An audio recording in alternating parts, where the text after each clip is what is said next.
আল্লামা আবুল ফরাজ আব্দুর রহমান ইবনুল জাওজি তার বিখ্যাত কিতাব আত-তাবসিরা ওইটার মধ্যে নিয়ে আসছে ইব্রাহিম ইবনে আদহাম বের হইছেন সফরে, ওয়া মাআহু সালাসাতু নাফার, তার সাথে তিনটা দল কয়েকজন সাথে একসাথে সফর করতেছে। ফাদাখালু মসজিদা, এক মসজিদে প্রবেশ করতে, রাস্তার ধারে এক মসজিদ। ওয়াল বারদু শাদীদুন, যেই সময় সফরে বের হইছে ঠান্ডা ছিল প্রচন্ড, খুব ঠান্ডা ছিল। ফানামু ওয়ালাইসা লিল মসজিদি বাবুন, ওই মসজিদে কোনো দরজা ছিল না, জানালা ছিল না। ফানামু, সাথী সঙ্গীরা সবাই ঘুমায় গেছে। ফাকামা ইব্রাহিম, ইব্রাহিম ইবনে আদহাম দাঁড়ায় গেছে। ফাওয়াকাফা আলাল বাব ইলা সাবা, দরজার সামনে জুব্বাটা জড়সড় করে দরজার সামনে এভাবে দাঁড়ায় রইছে, যাতে করে ঠান্ডা মসজিদের ভিতরে না ঢোকে সকাল পর্যন্ত। ফাকিলা লাহু লাম তানাম, আপনি কি ঘুমান নাই? ওনাকে বলা হলো আপনি ঘুমান নাই কেন? আপনি ঘুমান নাই? তিনি বলেন না। কেন? ইন্নী খাশিতু আই ইউসিবাকুমুল বারদ, আমার ভয় হচ্ছিল আপনারা ঘুমাইবেন আর ঠান্ডা আপনাদের লাগবে, আপনাদের ঘুমে কষ্ট হবে, এজন্য আমি যেন ঠান্ডা না লাগে দরজার সামনে সারা রাত দাঁড়িয়েছিলাম। আল মুস্তাদরাক আলা সহিহাইনের 5129 নম্বর হাদিস। ওয়ান হাবিব ইবনে আবি সাবিত রাহিমাহুল্লাহু তাআলা আনহু قال ان الحارث بن هشام وإكرمة بن ابي جهل وعياش بن ابي ربيعة, তিনজন হারিস ইবনে হিশাম, ইকরামা, আইয়াশ, তিনজন ইয়ারমুকের যুদ্ধে ক্ষতবিক্ষত পড়ে আছে। ফাদা আল হারিস ইবনে হিশাম বিমাইন লিয়াশরাবাহু, উনি পানি পান করার জন্য, পানি আনার জন্য ডাকলেন, কে আছো একটু পানি পান করাও, কে আছো একটু পানি পান করাও। তিনজন মৃত্যু সন্নিকটে, রক্তক্ষরণ হচ্ছে, ভাই কে আছো একটু পানি দেন, পানি দেন।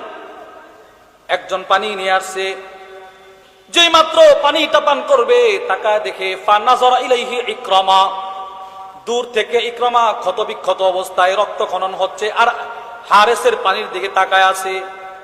হারেস বলে ইদফাউ ইলা ইকরামা, আমার পানির দরকার নাই, আমার ভাই ইকরামার কাছে পানিটা নিয়ে যাও। এবার যিনি সাক্কা, যিনি পানি পান করাচ্ছেন, তিনি দূর দিয়ে ইকরামার কাছে চলে গেলেন। এবার ইকরামা পানিটা পান করবে, তাকায় দেখে ফানাজারা ইলাইহি আইয়াশ, আইয়াশ দূর থেকে ইকরামার পানির মগের দিকে তাকায় আছেন। ইকরামা বলেন ইদফাউহু ইলা আইয়াশ, আমার পানির দরকার নাই, আইয়াশের কাছে পানিটা নিয়ে যাও। এবার হাদিস বর্ণনাকারী হাবিব ইবনে আবি সাবিত বলেন মা ওয়াসালা ইলা আইয়াশ ওয়ালা ইলা আহাদিম মিনহুম, যিনি পানি পান করাচ্ছেন তিনি আইয়াশের কাছে পৌঁছতে পারেন নাই, তিনজনের কারো কাছে পৌঁছতে পারেন নাই। হাত্তা মাতু, তিনজন যুদ্ধের ময়দানে মারা গেল। ওমা দাকু, কেউ পানি পান করার কারো সাধ্য হয় নাই। একটু চিন্তা করে দেখেন কি পরিমাণ সাহাবাদের ভিতরে ঈসার ছিল। ঈসার শুধু খাবার খাওয়ায় নাই, নিজের উপরে প্রাধান্য দিয়ে নিজের জান আগে নিজে মৃত্যুবরণ করেছে, আগে অপর ভাইকে জীবন ধারণ করার জন্য সুযোগ দিয়েছেন। এই ক্রমবিন্যাসে এই ঈসারের সিফতটা আমাদের বুজুর্গদের ভিতরে চলে আসছে, ঈসার সলফে সালেহিনদের ভিতরে চলে আসছে। বুজুর্গদের কথা বলে আমি আমার আলোচনার ইতি টেনে ফেলবো। আল্লামা ইবনু সাদ রাহিমাহুল্লাহ তার বিখ্যাত কিতাব আত-তাবাকাতুল কুবরার মধ্যে লেখেন, হাজ্জাজ ইবনে ইউসুফ, ইব্রাহিম আন-নাখঈ, দুইজন ইমাম বলেন ইব্রাহিম আন-নাখঈ বলেন, নামটি মুখস্থ করেন, ইব্রাহিম আন-নাখঈ বলেন, ইব্রাহিম আত-তাইমি বলেন। দুইজন ইব্রাহিম, একজনের নামের শেষে নাখঈ আর একজনের শেষে কি তাইমি। হাজ্জাজ ইবনে ইউসুফ তালাবা ইব্রাহিম আন-নাখঈয়া, উনি ইব্রাহিম আন-নাখঈকে গ্রেফতার করার জন্য তালাশ করতেছেন, পরোয়ানা জারি করছেন, গ্রেফতারি পরোয়ানা। ফাজা আল্লাযী তালাবাহু, যিনি ইব্রাহিম নাখঈকে যেই পুলিশ গ্রেফতার করার জন্য আসছেন, সে এসে এলাকায় একটা চিৎকার দিয়ে বলছেন, দুজনের এলাকা কাছাকাছি, এই ইব্রাহিম কোথায়? যখন পুলিশ বলছে ইব্রাহিম কোথায়, ইব্রাহিম তাইমি তখন তার কাছে। ইব্রাহিম তাইমি বলে আনা ইব্রাহিম, আমি ইব্রাহিম। ফাআখাযাহু, পুলিশ তাকে গ্রেফতার করে ফেললো। ওয়া হুয়া ইয়ালামু আন্নাহু ইউরিদু ইব্রাহিম আন-নাখঈয়া, ইব্রাহিম তাইমি খুব ভালো করে জানতেন তিনি ইব্রাহিম নাখঈকে গ্রেফতার করার জন্য আসছেন। বুঝেন নাই?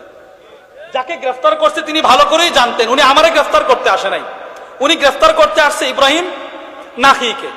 কিন্তু ইব্রাহিম নাখঈ ছিল বড় আলেম, ইব্রাহিম তাইমির এলেন তো আলহামদুলিল্লাহ সবারই ছিল, কিন্তু লোক সমাজে প্রসিদ্ধ ছিল উনি বড়। ইব্রাহিম তাইমি খুব ভালো করে বুঝছেন ইব্রাহিম নাকিকে গ্রেফতার করতে আসছে। ফাতাবিহিল হাজ্জাজ, পুলিশ গ্রেফতার করে হাজ্জাজ ইবনে ইউসুফের কাছে নিয়ে আসছে। ফা আমারা বিহাবসিহি ফিদ দাইমাস আও ফিদ দিমাস। হাজ্জাজ ইবনে ইউসুফ বলে, কে আসছে এটা দেখার দরকার নাই, আমি যাকে চাই সেই ইব্রাহিম, তাকে তুমি এমন এক জেলখানা দিমাস অথবা দাইমাসের মধ্যে বন্দি করে দাও। দিমাস কাকে বলে? ওয়ালাম ইয়াকুল্লাহুম জিল্লুম মিনাশ শামস, এমন জেলখানা যে জেলখানায় সূর্যের আলো সরাসরি নিচে পড়ে, কোনো ছাদ নাই। ওয়ালাকিন্নুম মিনাল বারদ, এমন জেলখানা যেখানে প্রচন্ড শীত থেকে বাঁচারও কোনো আশ্রয় নাই। ভয়ঙ্কর এক জেলখানা, 24 ঘন্টা সূর্যের আলো, 24 ঘন্টা শীত। একদিন দুই দিন নয়, বহুদিন তিনি সেই জেলখানায় থাকতে থাকতে ফাতাগাইয়ারা ইব্রাহিম। ইবনে তাইমির মা তখন জীবিত ছিল, মা নিজের সন্তানকে দেখার জন্য একটু আসছে, কিন্তু তিনি লেখেন ফালাম তারিফুহু, মা তার সন্তানকে দেখে চিনে না, মা সন্তানকে চিনে না। পৃথিবীর সব মানুষ সন্তান ভুলে গেলেও মা কিন্তু ভোলার নয়। এবার চিন্তা করেন কি পরিমাণ টর্চারিং আর ওনার উপরে জুলুম করা হয়েছে, মা নিজের সন্তানের চেহারা চিনতেছে না। আল্লামা ইবনে সাদ বলেন হাত্তা কাল্লামাহা, সন্তান নিজে কথা বলে পরিচয় দিয়েছে, আম্মা আমি ইব্রাহিম, আমি ইব্রাহিম।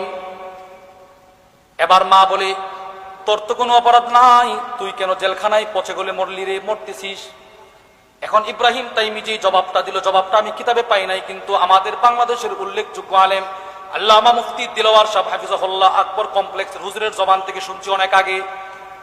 হুজুর বলেছিলেন ইব্রাহিম তাইমি তখন তার মারে বলেছিল, মা আমি ইব্রাহিম যদি দুনিয়া থেকে চলে যায় আমার এলাকার মানুষের কোনো ক্ষতি হবে না, কিন্তু ইব্রাহিম নাকি যদি দুনিয়া থেকে চলে যায় মানুষগুলো এলেম থেকে বঞ্চিত হয়ে যাবে। মাগো আমার মতো শত শত ইব্রাহিম তাইমি যদি শহীদ হয়ে যায় মানুষের কোনো ক্ষতি হবে না, সমাজ ধ্বংস হবে না, কিন্তু একজন ইব্রাহিম নাকির বড় প্রয়োজন। এজন্য আমি চাই আমার জীবনটা আমি শহীদ করে দিয়ে আমি আমার ভাইকে দুনিয়াতে প্রাধান্য দিয়ে দিলাম। ফামাতা ফিসসিজিনি, তিনি এই জেলখানার ভিতরে মারা গেলেন।